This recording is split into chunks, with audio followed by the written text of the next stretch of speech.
Today we are stepping away from the Skywalker era. We are diving thousands of years into the past of Star Wars, the Old Republic. We are looking at a family and an empire so ridiculously overpowered they make Palpatine look like a localized budget villain. He was known by many names, and I am talking about Tenebrae, also known as Darth Vitiate, and lastly, as Volcorion, or if you just want to keep it simple, the Eternal Emperor. And he didn't just build the strongest empire in history, he built two of them. And his family, let's just say the Thanksgiving dinners involved planetary devastation and possibly segregation.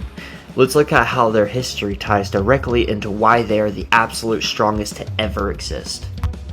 To understand the Eternal Empire, you must understand the man. Tenebrae started out as a Sith pureblood kid with eyes as black as space, who casually murdered his biological father at age 10, but his real claim to strongest ever came after the Great Hyperspace War. And Vitiate looked at a dying Sith Empire and said, "I have an idea, let's do a massive group ritual." It tricked 8,000 Sith Lords into coming into planet Nathema.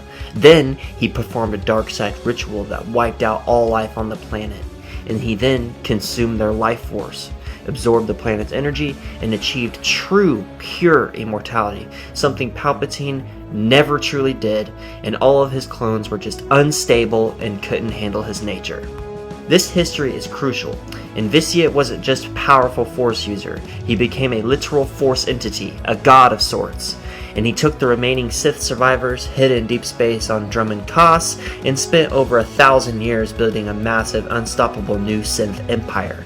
He was so powerful that he could literally hot bodies, brainwash entire planets, and live forever.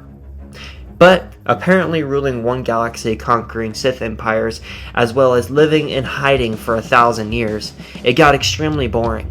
And Vitiate got tired of the Sith constantly fucking betraying each other and backstabbing one another, so he sent a fraction of his consciousness into wild space, hollowed out a Sith warrior named Volcorion, and built a second empire, the Eternal Empire of Zakuul. This is where the history ties into peak military supremacy. Armed with automated, invincible internal fleet, Volcorion's new empire didn't just fight the Galactic Republic and the Sith Empire, it completely crushed and dominated both of them at the exact same time, and Zakuul became the undisputed capital of the galaxy, forcing the Jedi and the Sith to go into hiding and pay tribute. Let's talk about the family dynamic, because Volcorion didn't just raise his kids, he bred biological weapons, A-bombs, and he started first by marrying his bodyguard, Senya Tyrael, and he had 3 children, the twins Arcane and Thexan, and a daughter Vaylin, who was arguably the strongest out of this entire terrifyingly overpowered family. Conceived when a part of Vitiate's mind was in the body, they were trained from birth to be the ultimate conquerors.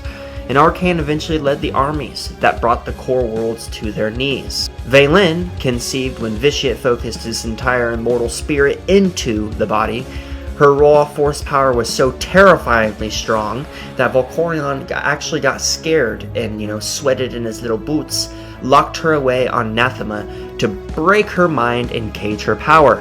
Unchained, Vaylin could tear down heavy stone fortresses with literally a wave of her finger. And the 2 twins, Arcane and Thexan, acted as his fist, acted as his hammer. They went world to world, doesn't matter if it was Jedi or Sith alike, because keep in mind, the Eternal Emperor got bored, so he sent his hammers to go world to world and destroy them and conquer them and take them over. Arcane and Thexan were very good at this, very successful, high success rate, might I add. And eventually, Arcane gets extremely injured. He loses an arm and loses half his face and gets augmented that way. And obviously their father never really paid attention to them, gave them their wards, nothing. He basically said get better, even though they took over most of the galaxy and give him infinite power. One day Arcane gets sick and tired of ignoring them and being a terrible dad, that he then charges him with a lightsaber, murders his brother out of straight rage and blind fury. He didn't really mean to kill his brother. He was immediately sad afterwards, and it actually turned his arc around into wanting to kill his father's entire family and then take over.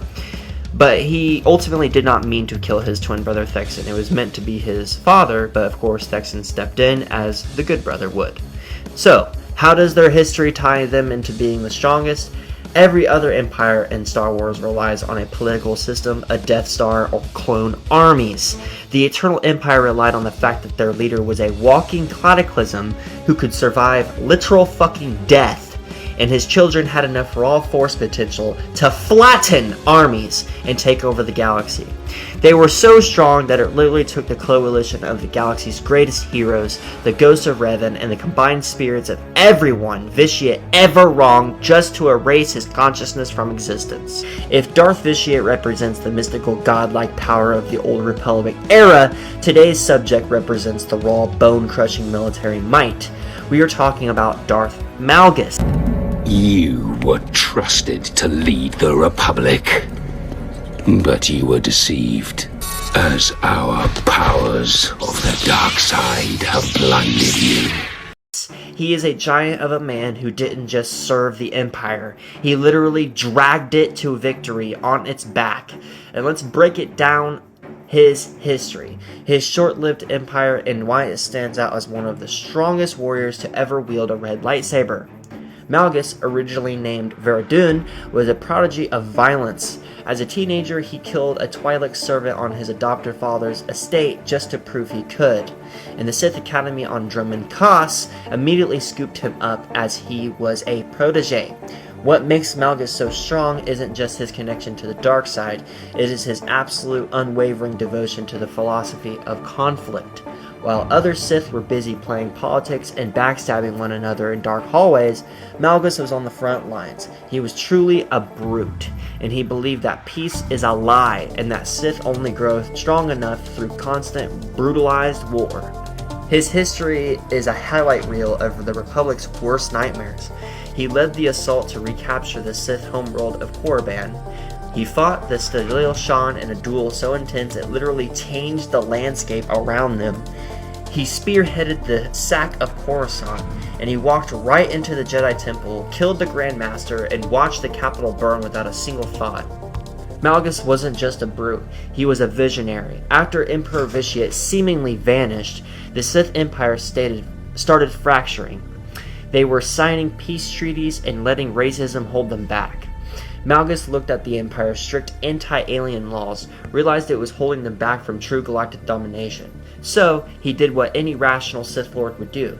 He betrayed the Dark Council, seized a massive stealth space station called the Foundry, and declared himself the leader of the new Empire. This empire was terrifyingly strong because it was built on merit, not species. Malgus recruited aliens, mercenaries, and outcasts from all over the galaxy. He created an army that was fiercely loyal because he gave them a purpose, combined with unstoppable fleet of cloaked dreadnoughts. And Malgus' breakaway empire almost succeeded in wiping out both the Republic and the old Sith regime. Now, unlike Volcorion, Malgus didn't have a traditional family of godlike children, but he did have a relationship that defined his strength. His Twi'lek lover and companion, Alina Daru. Alina was his confidant, his advisor, and the only person he genuinely cared about. But in the Sith Empire, love is a massive liability. During the sack of Coruscant, Malgus' rivals used Alina to try and weaken him. Realizing that his love for her was a fucking weakness that his enemies could exploit, and his distraction from his connection to the dark side, Malgus made a horrific choice. He looked at the woman he loved and he killed her himself. The history is dark, even for a Sith, but destroying his own happiness, Malgus channeled an unimaginable wave of grief, guilt, and rage. It transformed him into a walking engine of pure dark side energy. He became completely immune to emotional manipulation. Darth Malgus is one of the strongest ever because he survived everything the galaxy threw at him. Being blown up by grenades, getting hit by starships, and being frozen in carbonite for years. He didn't need immortal rituals or a fleet of automatic ghost ships. He relied on pure muscle, unmatched lightsaber skill, and a mind completely forged in the fires of war. Darth Mar We've looked at a godlike Vitiate and a bloodthirsty Malgus. Now it is time to look at the man who actually kept the entire Sith Empire from collapsing under its own weight. We are talking about Darth Marr. He is the ultimate pragmatist of the Dark Council. He didn't care about personal glory, and he didn't care about backstabbing. He cared about one thing: survival. Let's look at his history, his unique philosophy, and how his family legacy ties into making him one of the strongest, most respected Sith to ever live. Darth Marr was a Sith Lord who climbed the ranks through pure merit and military genius.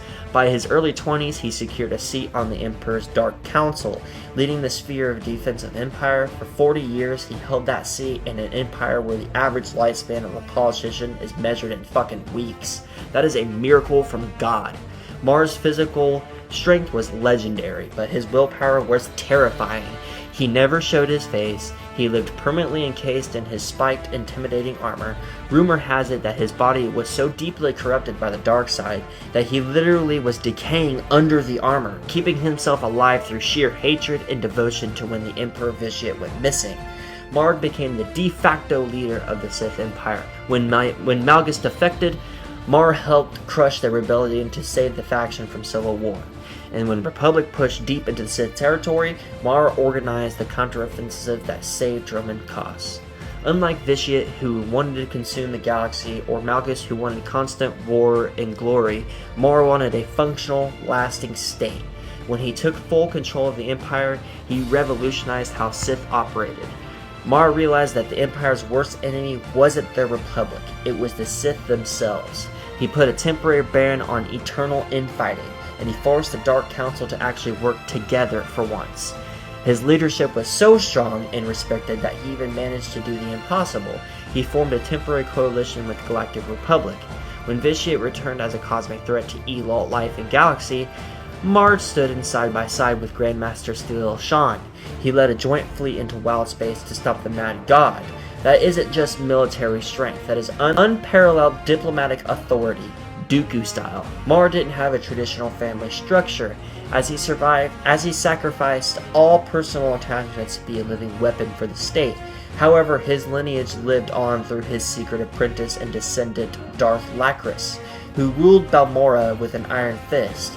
But Marr's truest expression of power came at the very end of his life. When his fleet was ambushed by the Internal Empire, Marr was captured and brought before the Emperor Valkorion. Valkorion offered him a choice: kneel and serve, or die. Marr looked at the godlike entity, refused to bend his knee, and famously stated that he would rather die than serve a traitor. Valkorion obliterated him on the spot. But death couldn't hold Darth Maul. His willpower was so immense that he immediately became a Force ghost. Unlike most Sith who cling to life through dark anchors or objects, Marr's spirit remained fully intact, functioning with a serene balance of the Force.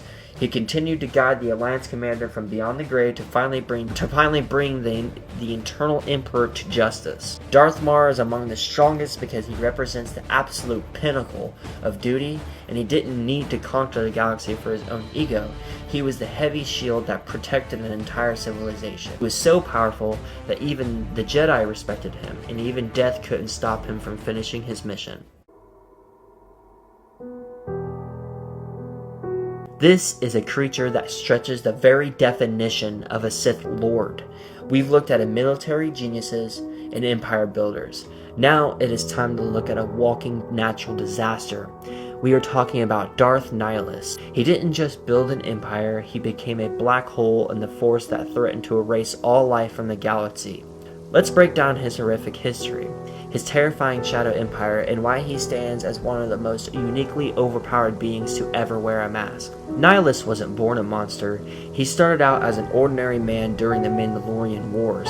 Everything changed at the Battle of Malachor V. During that final battle, the Jedi activated a super weapon called the Mass Shadow Generator.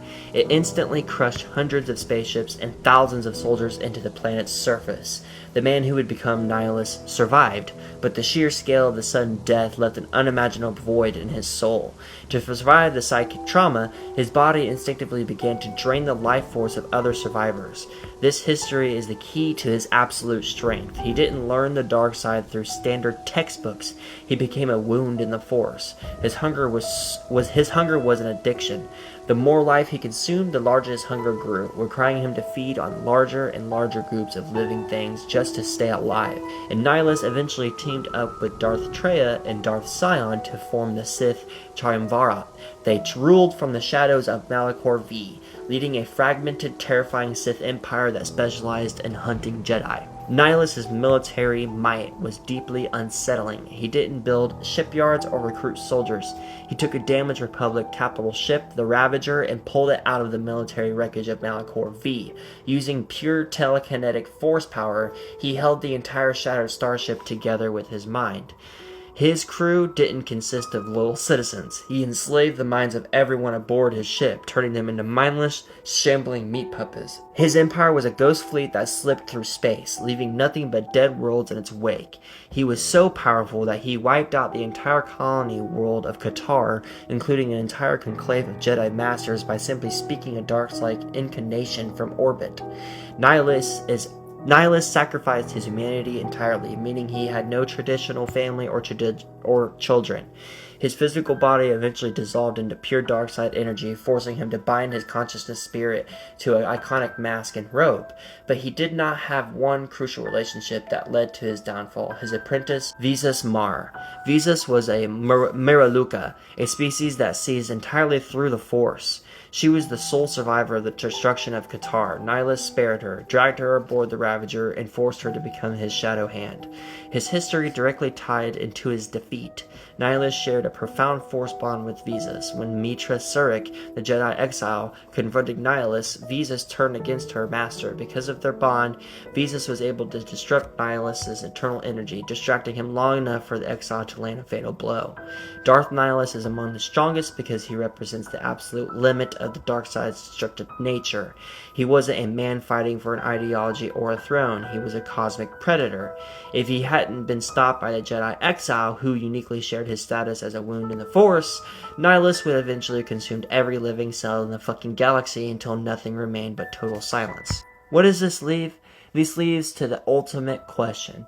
How do these four monsters stack up against modern Sith like Darth Vader, Darth Sidious, or Count Dooku? It's an unspoken truth among hardcore lore fans that despite all the flashy technology of the Galactic Empire era, the modern Sith are just flat out weaker than their Old Republic ancestors. Let's look at the facts. Modern Sith are essentially politicians and duelists. Darth Sidious is a genius, yes, but his ultimate flex was hiding in plain sight and building a giant metal space station to blow up a planet. Now compare that to the Old Republic lineup. Darth Vitiate didn't need a Death Star. He was the Death Star. He consumed entire worlds using pure dark side magic, and he also achieved pure immortality, unlike Palpatine. Darth Nihilus didn't wait for a giant green laser to charge up. He just sat in orbit, cleared his throat, and spoke a word that wiped out all life on the planet. Modern Sith use external tools to achieve such goals, and the Old Republic Sith did so with a single fucking thought. So, why is this the case? It all comes down to history and philosophy. Modern Sith live under the Darth Bane's rule of two: one master, one apprentice. It was designed for stealth, survival, and operating from the shadows. Because modern Sith had to hide from the Jedi for 1,000 years, they lost the ancient unrestricted dark side arts. They became masters of manipulation, not masters of cataclysm and destruction. Meanwhile, Darth Malgus and Darth Mar fought in the era of open total galactic war. They weren't hiding in offices on Coruscant. They were dealing armies on front lines. Mar held a They were dueling armies on the front line. Mar held a fracturing empire together through pure willpower, and Malgus fought duels that literally shattered fucking mountains. The environment of the Old Republic forced Sith to become literal gods of war just to survive the weekend. So, while Darth Vader is terrifying and Palpatine is the ultimate puppet master, they are operating on completely different scales. The modern Sith inherited a watered-down, cautious version of the dark side. The Old Republic Sith were a different fucking breed. They were walking natural disasters, immortal entities, and unbreakable shields. When it comes to raw, unfiltered force power, the ancients win every single fucking time, man. That is my take on the strongest era in Star Wars history. What do y'all think? Would Darth Maul crush Darth Vader in a duel? Could Palpatine survive 5 minutes in a room with Darth Vitiate? Let me know in the comments below. Don't forget to like, subscribe, and may the Force be with you. Goodbye, old friend. May the Force be with you.